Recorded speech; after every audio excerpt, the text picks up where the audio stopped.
Hey everybody, welcome back. Today we're going to take a look at a very unusual pocket knife. This is the Schrade 24OT Splinter Carving Traditional Pocket Knife.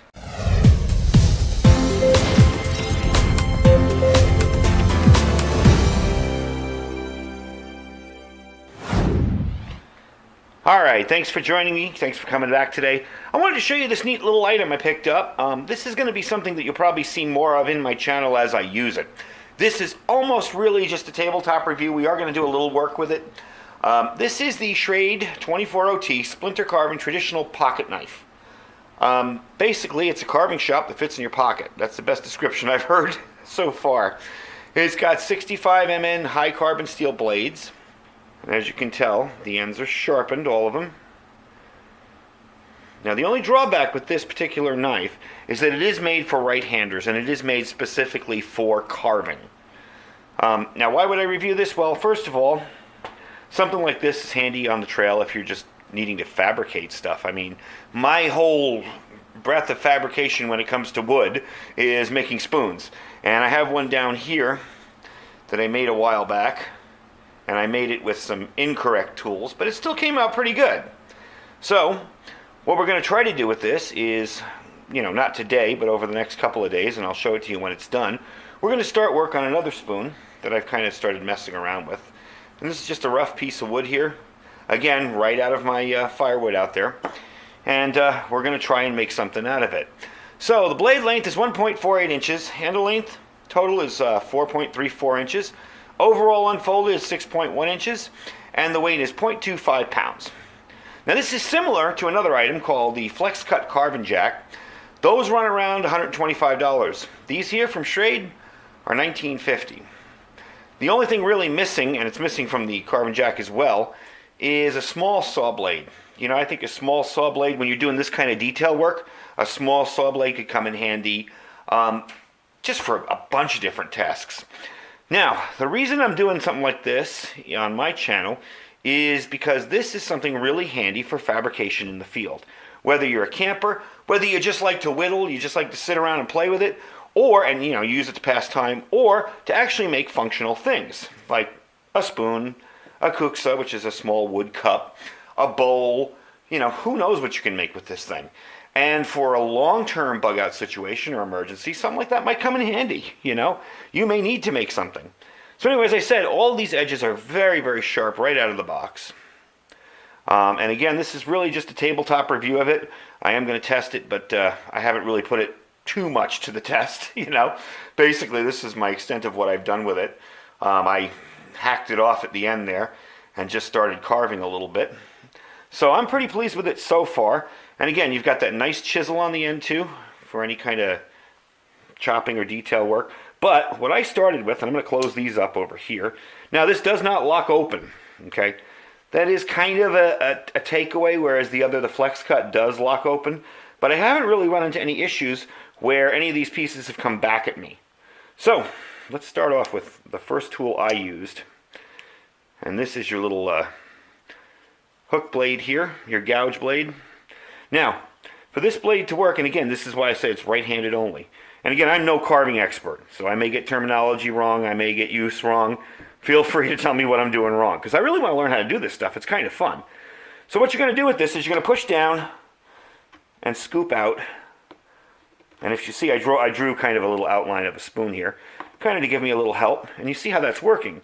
That's just taking the wood right out of there. So the curved aspect of it makes it a whole lot easier to get at. Now, if I wanted to, say, dig a little deeper, I would take the gouge here. And you can take that, see there's your sharpened edge, and I just run that down into it, along nice and smooth. This is some very old hardwood, so it's not going to be as pretty as when they do it with a branch they just picked off a tree, and it's all nice and green and soft and carvable. But you can see you can get a really nice deep little bowl started in there with such a small tool.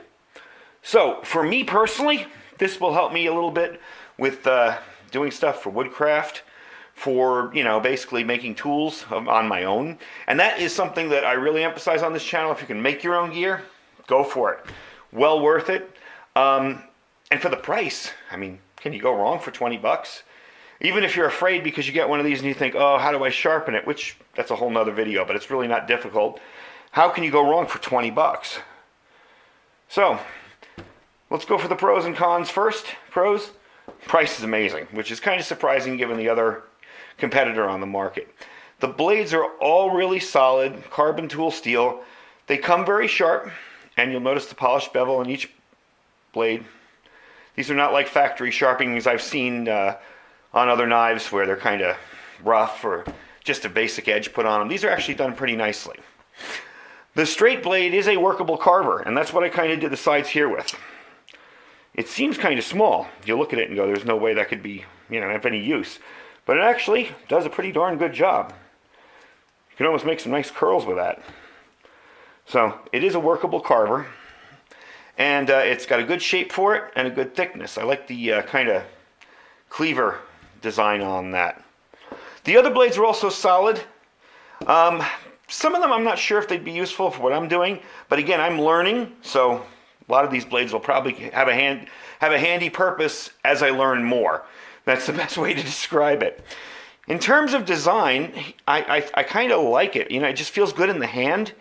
It feels comfortable. I thought I'd have some hot spots on it after playing around with it, because it's a traditional pocket knife. It's got the brass ends and the pins, and that pin's a little out there.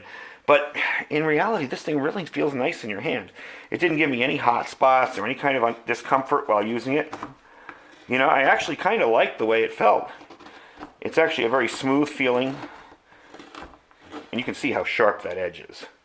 It just took that whole little scalloped edge in there right out. So that part is really neat. And again, this is something that I'm going to learn to use. I am by no means a carving expert, And just because I made one spoon after screwing up about 3 or 4 of them doesn't make me a woodworking expert either. So, the only thing missing, like I said, was the handles. The blades don't lock. But they're not really going anywhere, That's not going anywhere. That's out there, and you're going this way. So you're not going to be putting backwards pressure on it, say with a ferro rod or something. This is a specific tool for a specific purpose. And when you get good enough to use it, you can actually really use this for your bushcraft kit, camping kit, backpacking, whatever, even a bug out bag. So all in all, I'm pretty pleased with it. I'm going to put a link down below where you can pick one up and try it out yourself. I'm going to finish this, not today, of course, because I really don't have time, but I am going to finish this, and I'll show it to you in a later video. See what we can make out of it, see how nice a job I can do, and we'll take it from there and see what I can do with it. And then I want to learn some more stuff. I want to learn how to use these other tools. Like this tool here kind of interests me, this V-Scorp blade. It looks like it's set up for making corners, if you can see that. So you'd maybe put it in somewhere and use it as a rasp and pull back and get a nice straight corner with it. I'm not really sure. If anybody does know, feel free to let me know. But this is definitely something with outdoor work and bushcraft and stuff that I wanted to learn how to do, and I didn't want to go out and spend, $200 or $300 on wood carving tools for the little tiny projects I do like this. It really doesn't require that. So anyway, that's the Schrade Old Timer, the 24OT. That's what the OT stands for. Splinter Carvin traditional pocket knife. I'm going to put a link down below where you can pick one up. They're 20 bucks. That is definitely a good entry-level carving tool. And don't forget to check out our Amazon store. We got tons of stuff in there, tons of survival gear, stuff that I've tested. A lot of times people will say, hey, where'd you get that stove? Where'd you get that pan? Whatever. Just check the link down below. It's probably in there. If not, and you just want to shop on Amazon, you can click the link, buy nothing in my store, and just shop on Amazon like regular, and we get a few bucks back on that. It helps the channel, and it helps you bring more cool gear like this. Also, don't forget to check out our Thrive Life store. If you're looking to stock up on freeze-dried food, like we've been doing here, we got everything you could possibly want there. And there's nothing to join. You can just go there, buy individually. If you do want to join and become a distributor, that's fine, but there's nothing to join. Anyway, thanks for watching, and we will talk to you guys soon. I hope to have more videos on some of the stuff I've made with this. Anyway, take care. Stay safe and stay prepared. So a little bonus footage here. I always like to review my videos on my camera before I tear everything down. And in the time that we both watched this video, while I was reviewing it, I did that. Now I have really zero woodworking experience. I gotta say, that's pretty darn impressive. So, just to give you an idea what a newbie woodworker could do with something like the right tools like that, there you go. I got an actual little spoon bowl starting out in there. Anyway, talk to you later.